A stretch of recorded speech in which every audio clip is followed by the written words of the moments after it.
Hi everyone, আসসালামু আলাইকুম। আশা করি সবাই অনেক বেশি ভালো আছেন। আজকে আমি বাজার থেকে লিচু নিয়ে আসছি। আমার বাবাইটা অনেক দিন থেকেই বায়না ধরছিল লিচু খাবে, তাই আজকে কিনে নিয়ে আসলাম। এখানে 100 লিচু আছে, যেটা আমি 500 টাকা দিয়ে কিনে নিয়ে আসছি।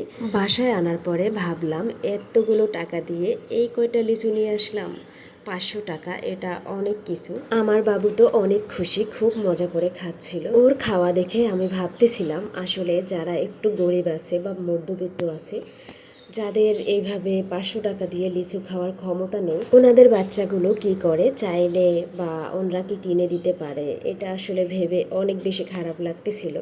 লিচুর এত এত বেশি দাম, আমার নিজের কিনতেই অনেক বেশি খারাপ লাগে, এতগুলো টাকা। এজন্য সেইখানে যারা দিন আনে দিন খায়, ওনারা আসলে ওনাদের বাচ্চাদের আবদার কিভাবে পূরণ করে, এইটা ভেবে আসলেই আমার অনেক বেশি খারাপ লাগতেছে। আমি যখন বরিশালে আসি 7-8 বছর আগে, কিন্তু 100 লিচুর দাম 200 টাকা 150 টাকা এরকম ছিল।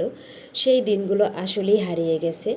এখন টাকার কোনোই মূল্য নেই, এরকমই মনে হচ্ছে। সব কিছুর দাম এত এত বেশি যে কোনো কিছু খেতে ইচ্ছা করলেও কিনতে মন চায় না, এরকম হয়ে গেছে।